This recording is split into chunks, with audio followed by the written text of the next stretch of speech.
Blows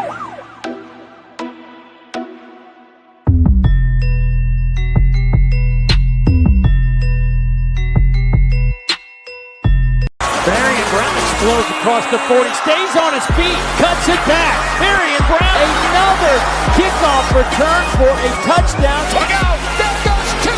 No flags! Touchdown! Howard in trouble! It's complete! And the Michigan Wolverines will shock the college football world! Time coming off. Howard's going to run for it. Time runs out, and that'll do it. Oh my goodness. Welcome to the Big Ten, Oregon. They storm the field at Austin. He handed it off to Love, who stays on his feet.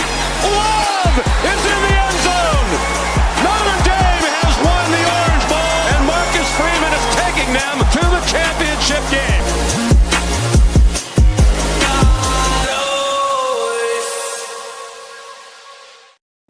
I just noticed that we can also make that instead. We can just have it to where when it says start, we can just put that as our like intro video right at the beginning instead of having to do like the countdown and stuff. Yeah, because it's already like but like there's like an option when it said like intro video attached video or something. So anyway, welcome to the Week Zero podcast. It's been a while, and actually I just realized our colors are totally wrong. What the hell? Why is it showing that it's like? Why is it showing that it's like blue? Why is it showing that? When our brand color should be what it is. whoa. What is going on? I don't know. Just leave it. Screw it. We're blue now. That's so weird. Anyway, it's been a while. There we go. Getting it figured out. Yeah, we were not on last week because both you and Ryan and Phil we're taking the kids out for trick-or-treating. How was it? It was good. It was a good time. We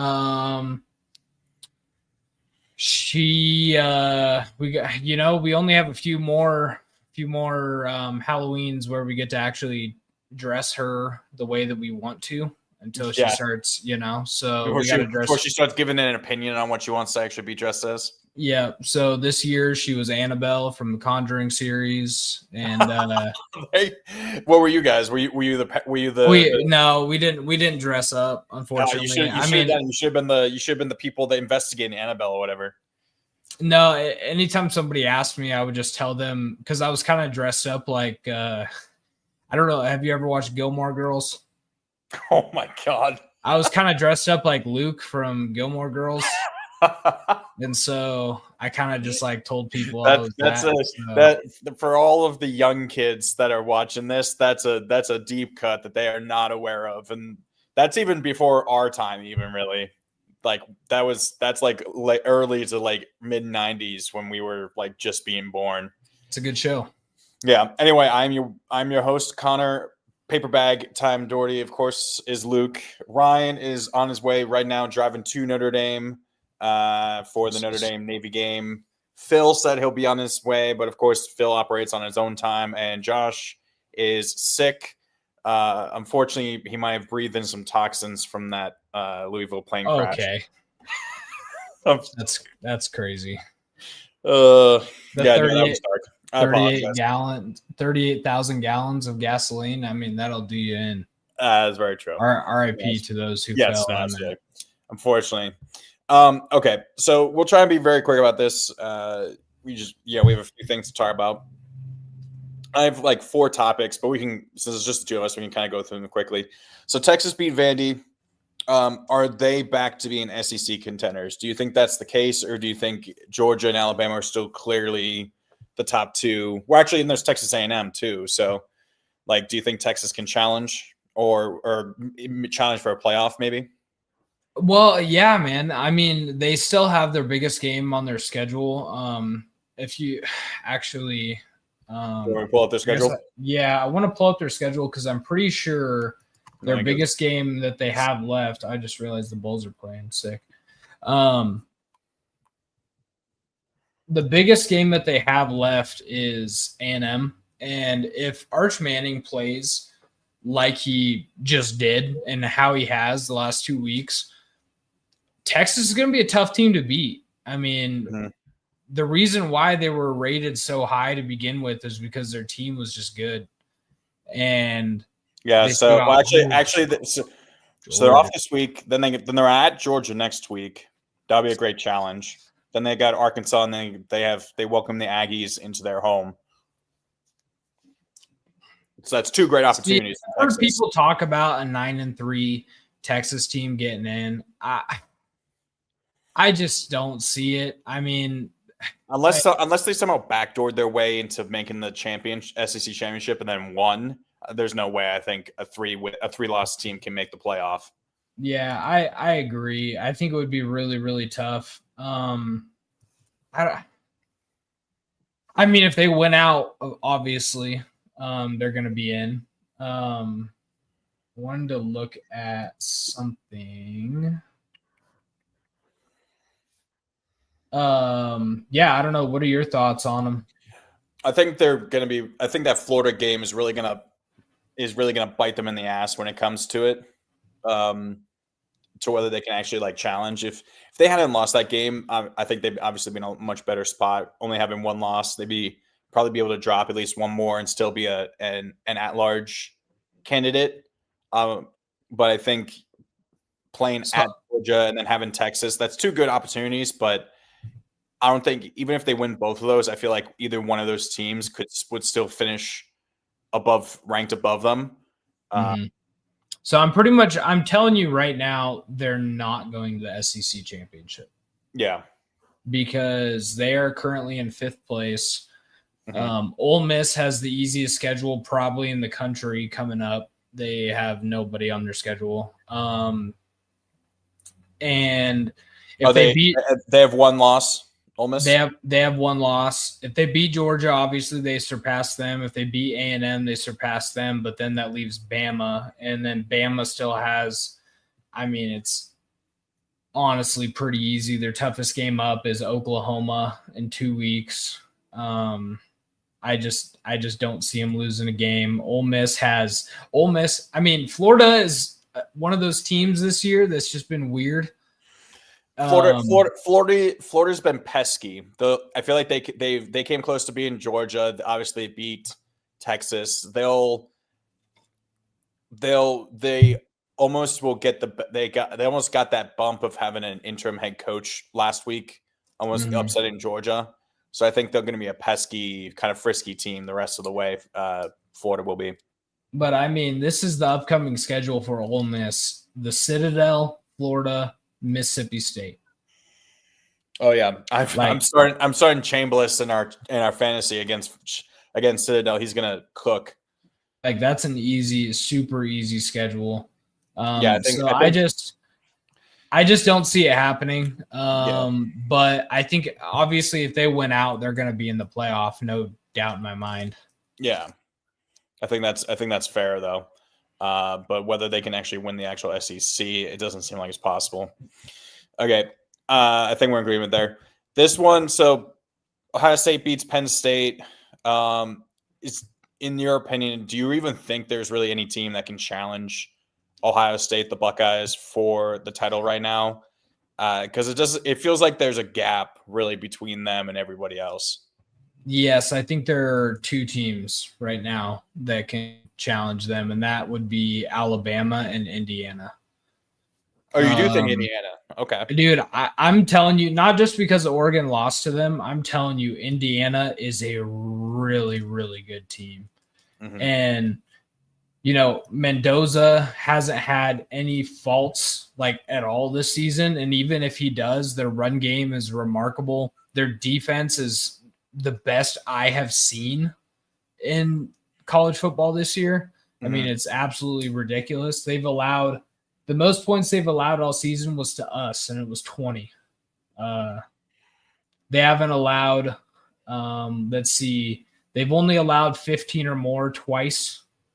And I mean, those are probably the two best teams they played, but they also, beat both of those teams. So, and their schedule coming up is nothing. They got Penn State this week. They got Wisconsin and Purdue. They're going to go undefeated. they're going to. It's really whoever wins the Big Ten championship between them and Ohio State is the 1 seed. Really, that's what they'll going to be fighting for in the playoff. Yeah, and the crazy thing about it too, I mean, really, if it comes down to it, and I don't know how they do tiebreakers in the Big Ten, that'd be an interesting conversation. But if Ohio State loses to Michigan again, then potentially we see a rematch between Oregon and Indiana in the Big Ten title. Which is pretty crazy. Actually, that's a lie. See, I don't know how they do tiebreakers because it would be a tiebreaker between Oregon, Ohio State, and Michigan. That's a good point. Oregon, Ohio State, and Michigan for the second spot. I don't know how they do tiebreakers. Obviously, Michigan would have the tiebreaker over Ohio State, but Ohio State, do they have the tiebreaker over Oregon? I don't know. Does Michigan? I don't know. Because normally, obviously, it'd be strength, or it'd be common opponents, or what wins. But obviously, you're not playing because of how big the conference is. You're not going to be playing every team, obviously, every single year to ensure that. So yeah, it might just be like record versus common play versus any common team is definitely one of them. You know what I mean? It could be. Yeah. I mean, dude, I think if Michigan beats Ohio State, Oregon is in. I really do. And I didn't think that was possible until I literally just into the Big Ten Big Ten championship. Because Michigan lost to USC. If they are doing common opponents, assuming that Oregon wins out, they beat USC. So they have a tiebreaker there. And then obviously Ohio State loses to Michigan. Michigan has a tiebreaker over them. Oregon has a tiebreaker over Michigan. So I think they're in. But honestly, do I want to play that game? Not really. Not after how Indiana handled you guys. No, because I really don't think they handled us quite like people like to say. I mean, it was I'm pretty sure like I just don't feel like they handled us quite that much. We kind of let it go at the end. Let's see the differences. They had more rushing yards, more passing yards by a little bit. They had one turnover. We had one turnover.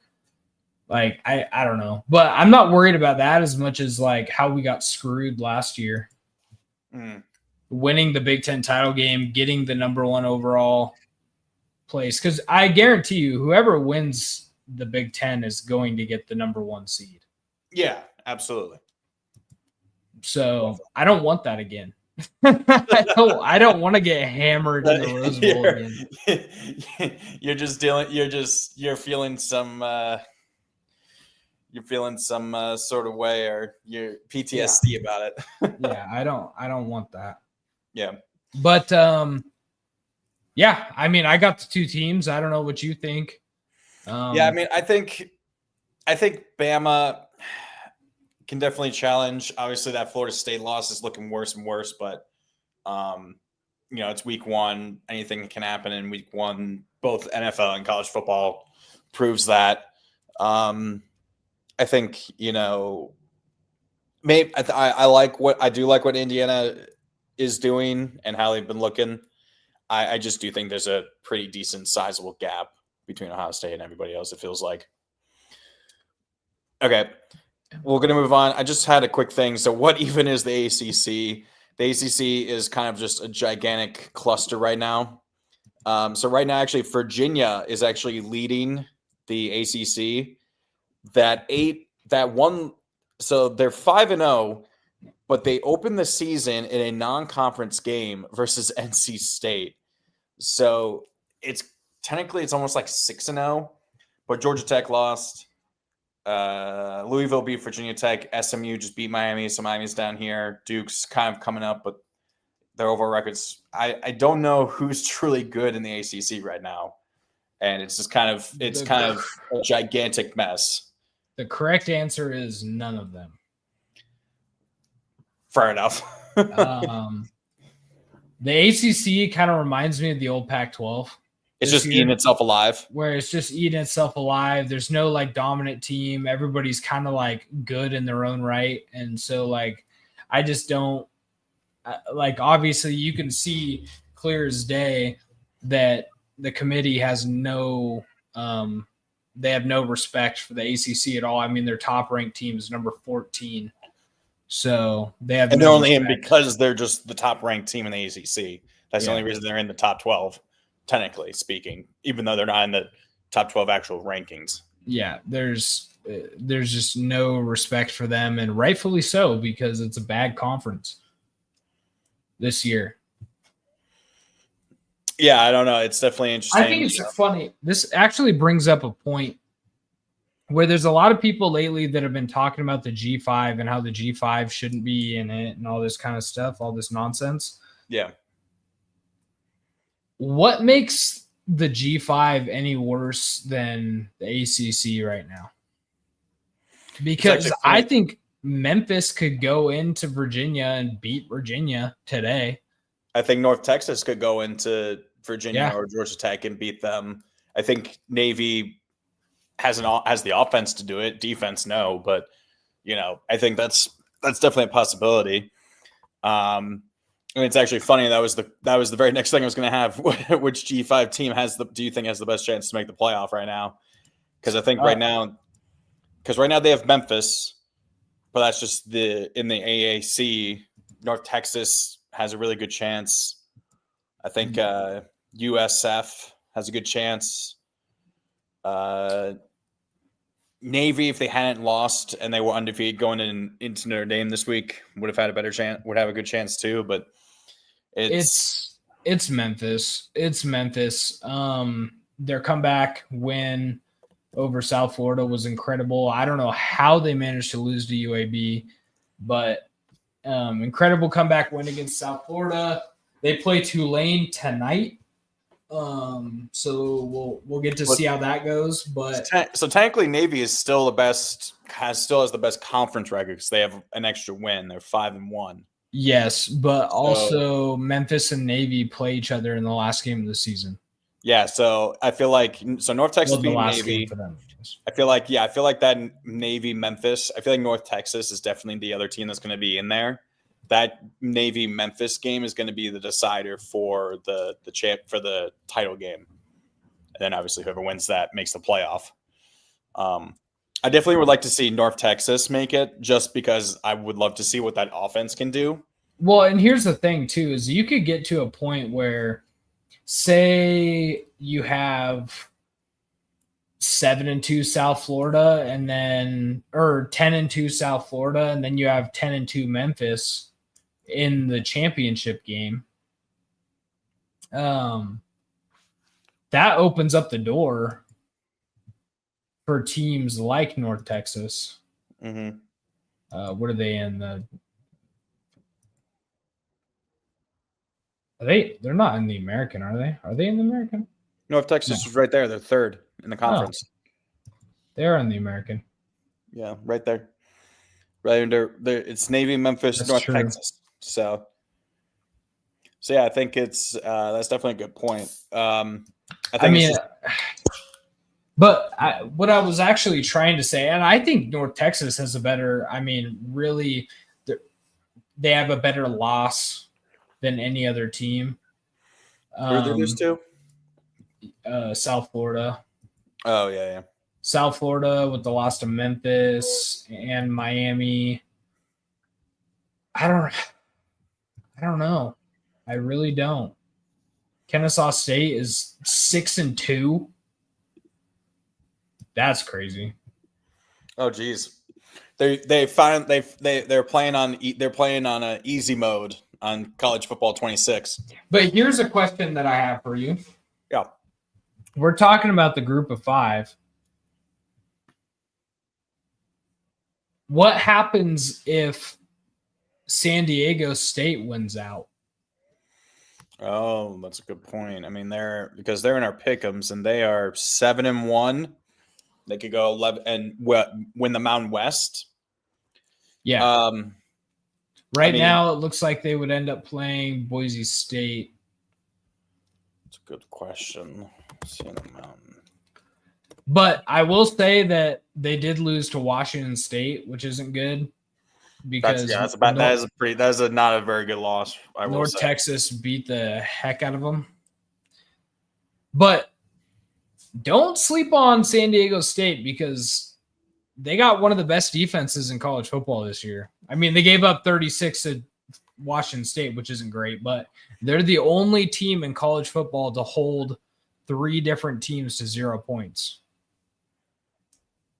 I saw something that was a crazy stat. It was like Ohio State, and I want to say I'm not sure if Indiana it might be not Indiana and another team, and then Auburn are the only schools to hold every team they've played to 20 to less than 20 points, and Auburn is what 4-5, 5-4. They've held every team to less than 20 points. That's crazy. Either 20 or less. I think Indiana might be the other one. And that just shows how bad Auburn is. But yeah, I mean, I don't know. That is definitely a good question. I mean, I definitely think. Well, I mean, it'll be Oregon scored 20. Huh? So it must have been 20 or less. Yeah, I think it's 20 or less. Okay. Actually, no, because they lost.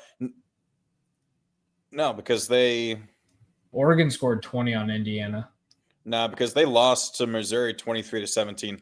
I don't know where I saw that. I saw something that was really weird. I don't know how to explain it. It was some weird stat. That might have been a few weeks ago, maybe. But anyway, yeah, I don't know. I mean, obviously, it'll be interesting to see which conference of the group of 5 the committee kind of elevates and deems as the better between the AAC and the Mountain West. You know what I mean? That's definitely something to keep in mind, obviously. Because it feels because unfortunately they're not ranking them in a way that is obviously because right now Memphis right now is the highest ranked team in it.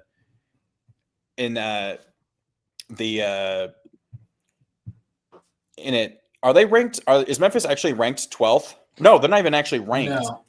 So that's the thing. None of these AAC teams are ranked at all, which is really throwing us off. Because at this point, I feel normally by this point in the season, one of those teams in the AAC, Mountain West, whatever, would be at least somewhere in the top 25. And that's really throwing this whole thing off. Yeah, I mean, if San Diego State takes care of business, they're going to be ranked next week. How about that, though? New Mexico and UNLV, 2 former bottom feeder teams being right there, right at pretty 6-2, 6-3, elite programs right there. Yeah. So, we got a comment. Oh, what's up, man? Appreciate you being here, man. Okay, I'm going to share. So, the first college football playoff bracket or rankings just came out. A lot of interesting things. As we just said, Virginia is the highest ranked ACC team. As you can see right here, they're actually ranked 14th overall in the rankings. Memphis is number 12 in the rankings, in the bracket, but they are actually not ranked. And then the first 2 out are Texas and Oklahoma. So, what was your initial reactions seeing this the first official CFP rankings for the first time? Well, I'll tell you, my initial reaction was Oregon at 9 is disrespectful. There's no reason for it. I think it's ridiculous that we have a team 5 spots above them that lost to a much, much, much worse team than Oregon lost to. I get it. It's an eye test, but you lose a game, you should be punished for it. But it's Bama, so I understand it. Whatever. That's how they're going to play it with Bama every time. Yeah. They propped up BYU and Texas Tech just for the game this weekend. There's no other reason for it. It's the only reason. It's the only reason why they're there. I mean, I do think they're decent teams. I think they're good teams. But I don't think they're better than Oregon or Notre Dame, either of them. So I heavily disagree with that. Other than that, I think they are loving up on Texas a little bit much, my opinion. For having them as the first team out. Yeah, just after that, they had a comeback win over who was a Mississippi State, which isn't a great team. They barely beat Kentucky. Almost let Vandy come back and have a crazy miraculous comeback.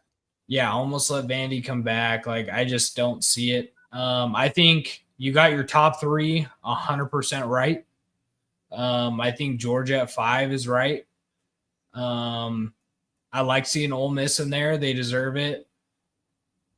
I think looking at this, obviously the big thing last year was that every team that hosted, I'm thinking of the wrong thing. I think was it every team that had a home playoff game last year won, right? Yes. And then every team that had a bye lost. And every team that had a bye lost. I think we would have it to where I think if this was the actual bracket, I think Oregon would be a 5 to 6 point favorite on the road at Texas Tech. Notre Dame would probably be at least a touchdown favorite at BYU. I would say, dude, they might be a double-digit favorite. I was Notre Dame at least. Yeah, 10.5 point favorite over BYU, in my opinion. I could see that. Ole Miss and Georgia would be huge favorites, though. Obviously, yeah. But I wouldn't be. But Oregon and Notre Dame, so I get it.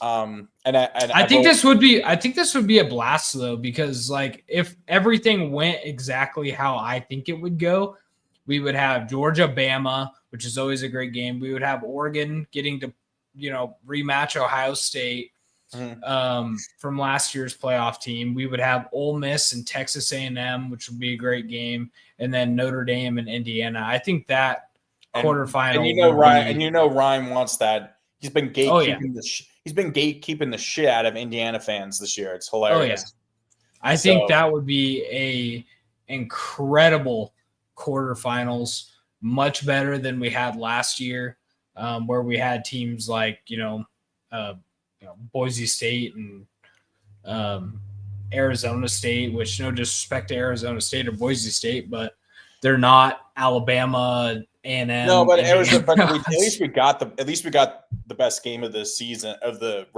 playoff involving Arizona State as well. You know what I mean? No, that's true. That is very true. But tell me if I'm wrong, but I think the quality of teams, and maybe it's not so much the quality of teams, but more so like how close and level these teams are. But this is going to be a better playoff than last year's was. Like, I just think because last year had Clemson, SMU. What else was there? Was there? They had Penn State, which really wasn't. They had not Michigan. Indiana.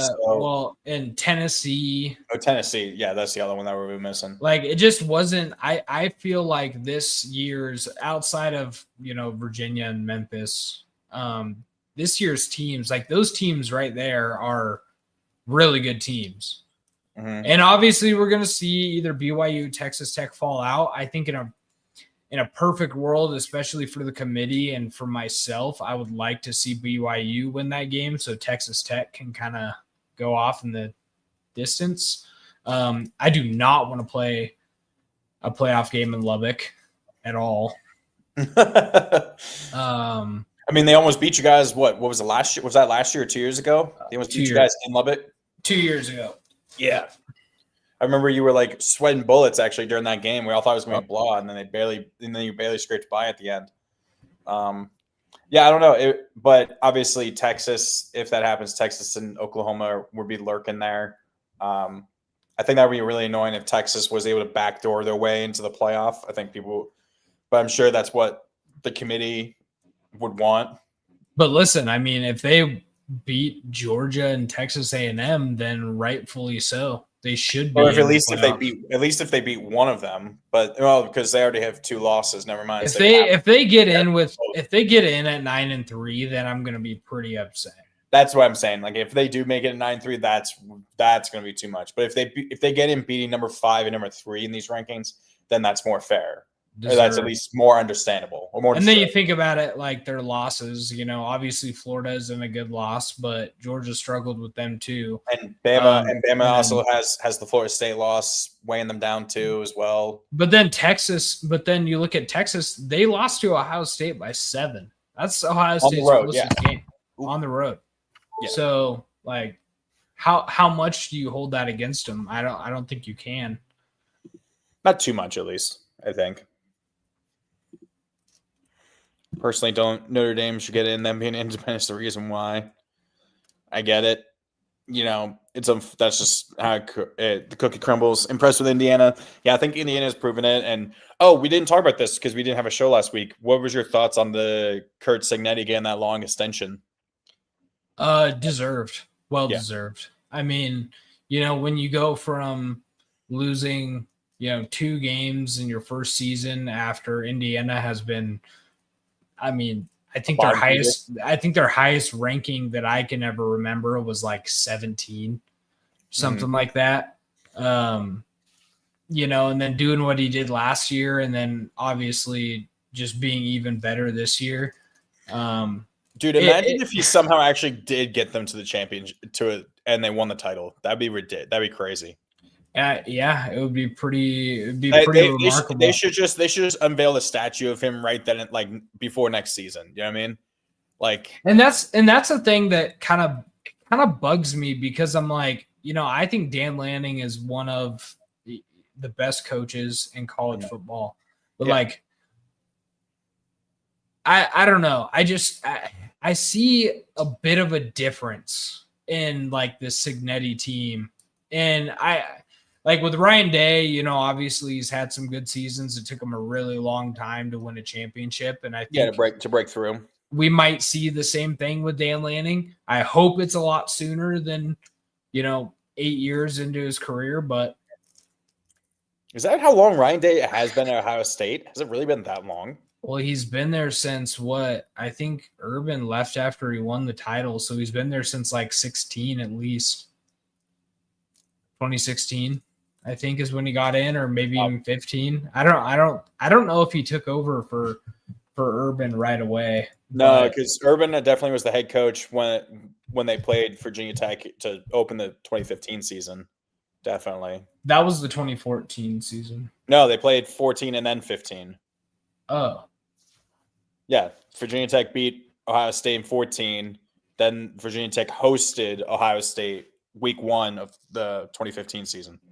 So he's only been the head coach since 2019, technically. Okay. He was the interim head coach in 2018. He's actually got a really good coaching career. That I didn't realize. But that's still what, 2018, 19, 20, 21, 22, 23, 24, 20, 24. So his 7th year, he won the national title. Yeah, if you include the interim. Yeah, 20 or at least 6 or 7 years. Yeah. So and it took him a while. Is this Lanning, 4? 22, 23, 24. This is year 4. Yeah. Okay. So I hope it doesn't take him that long. I'm hoping he can just win it this year and get it over with. And I honestly, if we can win a championship, the rest of the seasons in my life, I don't give a shit. That's all I care about. I just want one. But if Signetti's been playing, he's been coaching since my dad was fucking born. Let's see his coaching career. So he has been coaching college football since 1983. Oh, wow. Which is pretty funny because Oh, right. He was at James Madison before this. So he right. was a GA at Pittsburgh, which is pretty hilarious actually, because Was he there when Marina was there? That sounds about the right time. 83. He only was there for 1 year, so 83 to 84. That sounds right. 83, I think, was the year Marino came out. Okay. He was a quarterback for West Virginia back in the day. But it's kind of funny. Fun fact. I do not remember, and it's going to drive me nuts that I don't remember the name of Iowa's head coach. I just listened to an interview with him today. Kirk Ferentz? Yeah. So he's been around forever. He was on the Ravens, I think. He was with the – I think he was part of the – he was part of the staff of the 2000 Ravens defense. No, he was with the Ravens from 96 to 98. Okay, so he was before that. Oh, yeah. Okay. Yeah, so he was before then. So here's a fun fact. So Kirk, Cignetti, and Dan Lanning all at one point were GAs for Pittsburgh. And Ferentz? Yeah. Oh, wow. So Ferentz was a GA for Pittsburgh in 1980. Okay. And then Dan Lanning was a GA for Pittsburgh in like 2011. Oh, I forgot Dan Lanning's like super young. That's crazy. Yeah. Okay. Interesting. Well, okay, we're going to quickly move on to the pick'ems. Your lead is slowly crumbled away. You're tied with Josh. I'm right behind. Ryan and I flipped, and I'm in third. Phil continues to bring up the rear. So that's crazy. Your lead at one point was like double digits just a few weeks ago, I swear. I think it was. Well, yeah, because I had a week where I only had 2 losses. Yeah. But then everyone else has had just good weeks since then, too. I've had terrible weeks. Yeah. Okay. So the aforementioned Memphis. So we have Tulane at Memphis, who is a 3.5-point favorite. I got Memphis in this one. Yeah, I have Memphis as well. Let me see if I'm going to pull this up real quick. Let me pull up what Josh and Ryan had. Josh has Memphis. Ryan has Memphis as well. Okay. Kansas at Arizona, who's a 4.5-point favorite. I got Arizona. Ryan has Arizona. Josh has Kansas. I will take Zona as well. Give me the Wildcats. Iowa State at TCU. TCU is a touchdown favorite. TCU. Yep, I think we're all taking TCU. Ryan, Josh, and I are all taking TCU. Duke, who is nearly a 10-point favorite on the road at UConn. Yeah, I'm taking Duke. Yeah, Ryan is taking Duke. Oh, no, that's Josh. And Ryan's taking Duke. I'm taking Duke as well. At least UConn made the bowl game again. That's cool. Florida State at Clemson. Man, this game fell off. This used to be the marquee ACC matchup about 5 years ago. Now it's like the dumpster fire. Jesus. I'm gonna take Clemson in this one. Ryan's taking FSU. Josh is taking FSU. Man, I don't know which team's more of a dumpster fire. Like Florida State, I don't think has a win in the conference right now. I think they're winless. That's. I remember that was a big thing when Philip Montgomery, the intern for Virginia Tech, beat Cal or beat NC State. That people were like, "Oh, he already has more ACC wins this year than Mike Norvell does." That's crazy. He's got to get fired. Who, Norvell? Oh yeah, he'll get fired. Yeah. Yeah, I'm going to join you though. I'll take Clemson. Okay. The also aforementioned San Diego State is a touchdown favorite at Hawaii. Yep, SDSU, man, they're gonna get that G5 bid. Yeah, I think we're all taking San Diego State. Josh and Ryan are taking them as well. A pretty cool matchup, or pretty decent matchup. UNC. That's Ricardo's not wrong. UNC is a bigger dumpster fire though. So okay, we got number 3 Texas A&M, a touchdown favorite on the road at number 22 Missouri.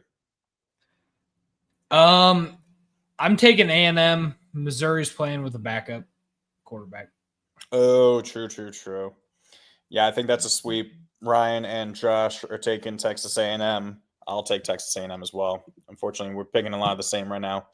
Northwestern is a 2 touchdown plus underdog at USC. I'm taking USC. This game actually starts in 10 minutes. Okay, I'm gonna take USC. I think it's gonna be closer than that, though. I'm not taking the points. Yeah, I'm not. That's Northwestern's been obviously that record speaks for itself. I think that's our best win. That's your best. Northwestern's your best win. Yeah. There you go. Every other team that we beat has a losing record. Oof. Oh. Yeah. It's not good. Yeah.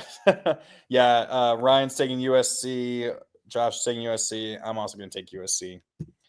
Cal at number 15, Louisville, a 20.5 point favorite.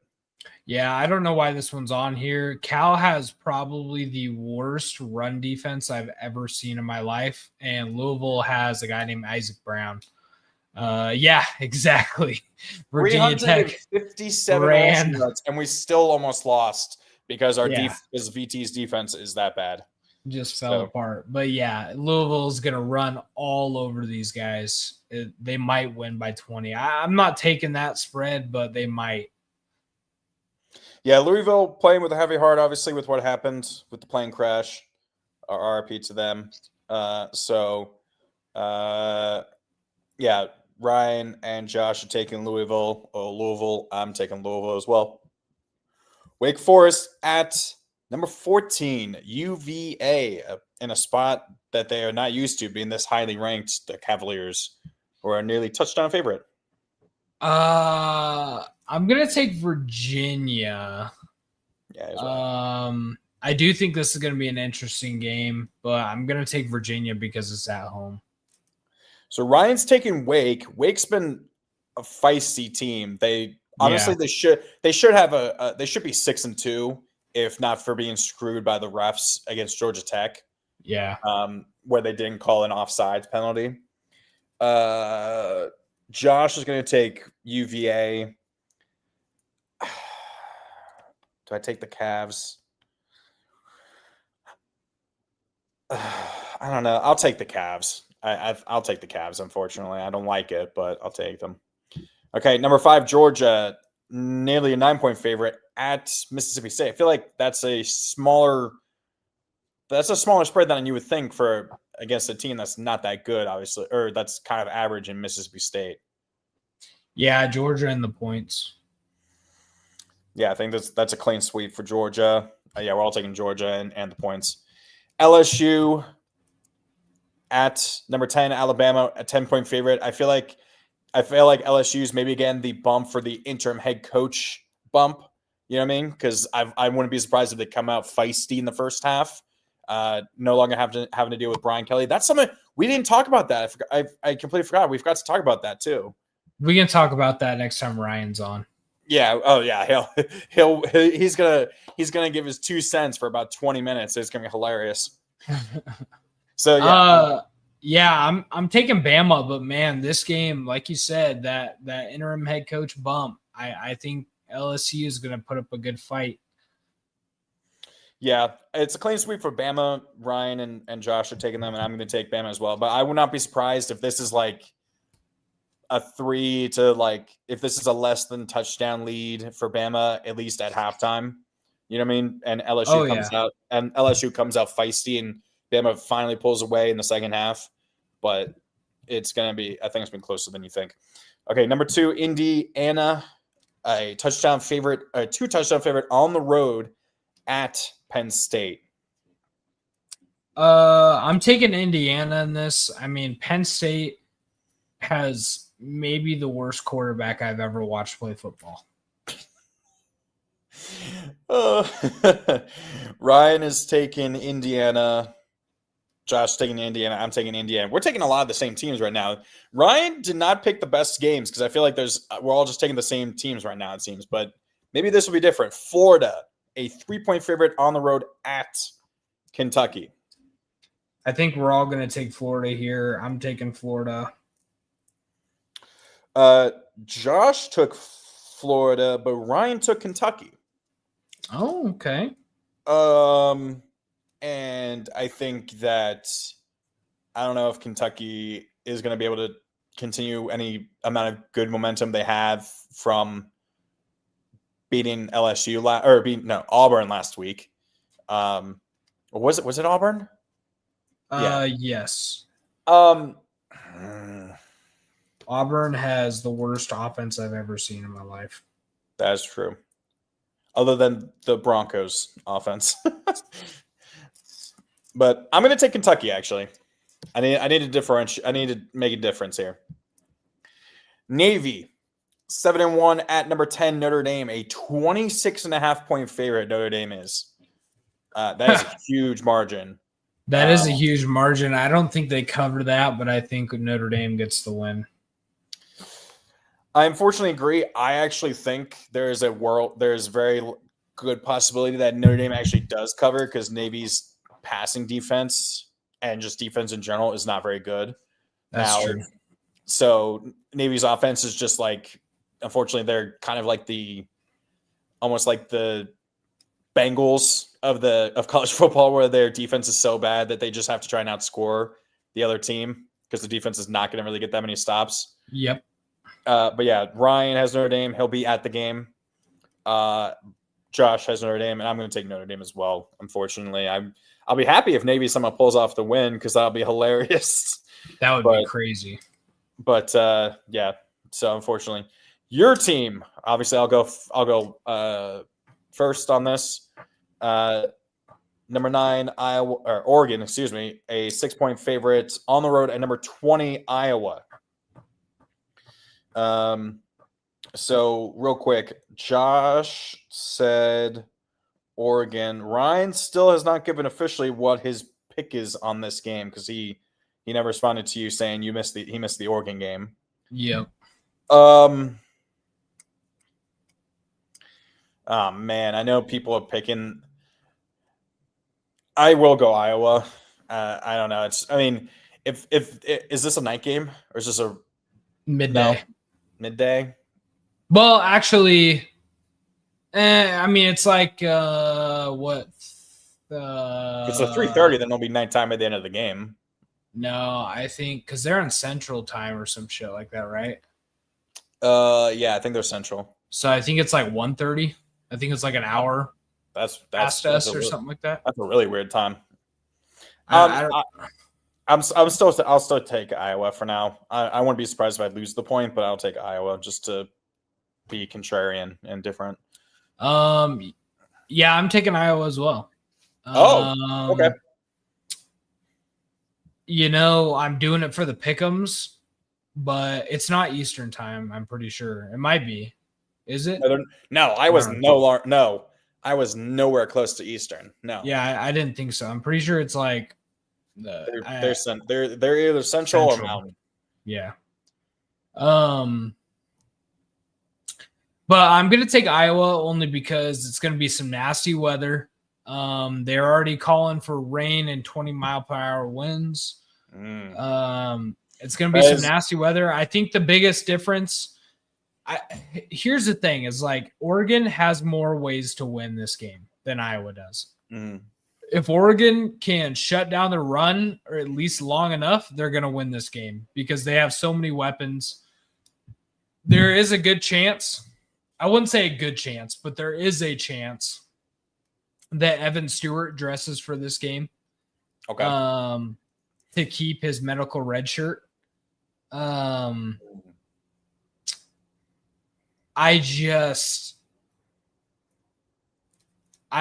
I don't know. This is just one of those games that you have that feeling that you think they'll lose. Yeah, it's just one of those. Yeah, it's just one of those games, and I felt that before, and we've won, and that's okay. You know, I totally get that. I'm cool with that. So but it's just one of those games where I'm like, it's gonna be a tough. You know what this reminds me of? This reminds me of Pac-12 Stanford. You know, whenever it's gonna be an ugly game, and they're just gonna beat you. They're just gonna beat you in kind of a low-scoring affair, kind of thing. Yeah, it just feels like that, and I think coming off a bye week, both teams, I think definitely favors Iowa a little bit. And obviously being at their home, I'm going to take Iowa in this, unfortunately. I think given the weather you just mentioned, that's going to be rainy and windy. Iowa, you said Oregon has more ways to win, but Iowa, if it's like a sloppy 10-7, 10-6 kind of game, that's a game that favors Iowa. Yeah. 100%. Right. So I think that's also just where this is like, I think it's like the lowest over under point total of the week in college football. I'm pretty sure it's like 40.5 is the point total, which is crazy. That is very low. Yeah. And rainy Ricardo, and windy. You're right. You're right. He's right. I mean, it's rainy and windy in Oregon. It is all the time. And, you know, if it was snowing, that would be a different story because it doesn't really snow in the football season in Oregon. But which actually Kurt Ferentz said he would prefer if it was snowing, but it doesn't look like it's going to. Okay. I don't know, man. I'm really conflicted in my head where I could see, if it's a close game, I think Iowa pulls it away, but I think Oregon does have the players and has the opportunity to blow them out of the water completely because they can't throw the ball at all. They cannot throw the football. Their leading receiver has like 200 yards on the season. They can't throw the football. Maybe. Okay. Our Week 0 podcast team of the year, is Delaware. So they welcome Louisiana Tech, who is a 6-point favorite on the road against the Blue Hens. Who you got? I'm taking Louisiana Tech. I don't like going against Delaware, but I just think Louisiana Tech's going to win. Yeah, Ryan's taking Delaware. Josh is taking Louisiana Tech. I agree. I don't like going against Delaware, and my love for the elite dragon that is Joe Flacco is a Ravens fan who has looked incredible, at least for the Bengals offense this year. The Bengals defense is like the single worst defense you've ever seen in your life. I think it's crazy that all he needs to do is play for the Steelers now, and he has all the Infinity Stones. For the AFC North Infinity Stones. Yeah. And then, of course, everyone's like, it looks so all Flacco needed was 2 elite wide receivers to throw to, and Jamar Chase and T. Higgins. And they're like, yeah, it's crazy how it took him until year, 17 of his career to have to be playing with the best wide receiver core he's ever had. Because the Ravens obviously were terrible at drafting wide receivers and just developing wide receivers for the most part. Yeah, but the problem is he'll never win a championship with good players because he needs a defense, and that's what the Ravens gave him. That's fair. Is Flacco, is he a Hall of Famer? Ooh, I don't know if he is, but he definitely has one of the more fascinating kind of careers, I would say. You know what I mean? I hate him. Okay. Our $1 ticket game, the game that we, for those who don't know, this was from, UConn versus Vandy 4 or 5 years ago. There was tickets being sold for $1 at a game at Vandy. So this is reserved for the worst game of the week that we believe. And so it involves Sam Houston State winless at Oregon State, who is a nearly 3-touchdown favorite at home against a winless Sam Houston State. Who you got? I'm going to take the Beavers in this one. There were rumors that they were going to get Ed Ogeron, but they have they have the Timu version as their head coach right now, and he's actually winning games for the Beavers.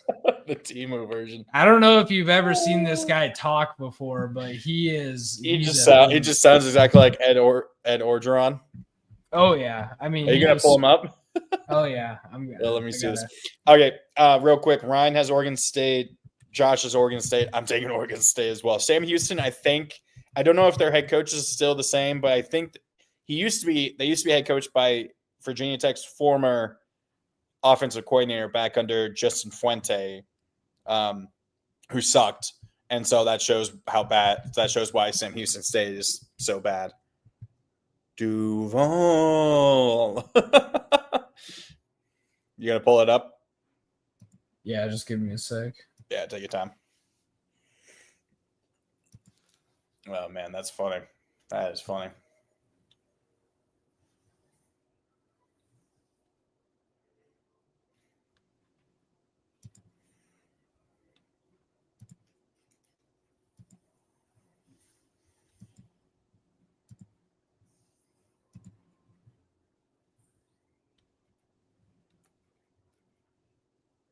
I think you gotta put it in the thing. Oh, is there no way to is there no way to find it on like Twitter or something?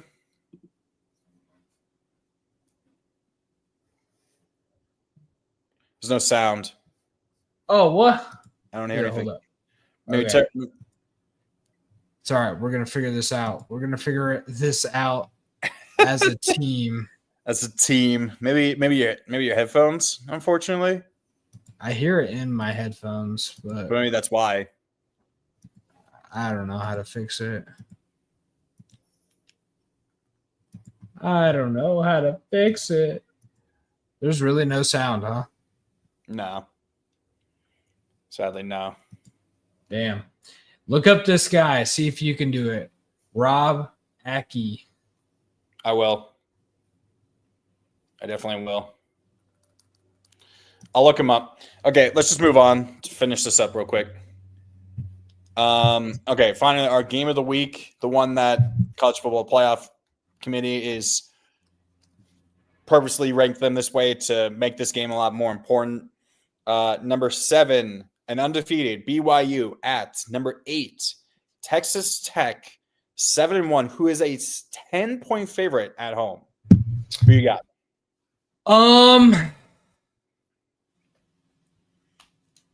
Dude. That's a crazy line, the fact that they're a 10-point favorite at home like that. I think that's a little crazy. Oh, this is a tough one, man.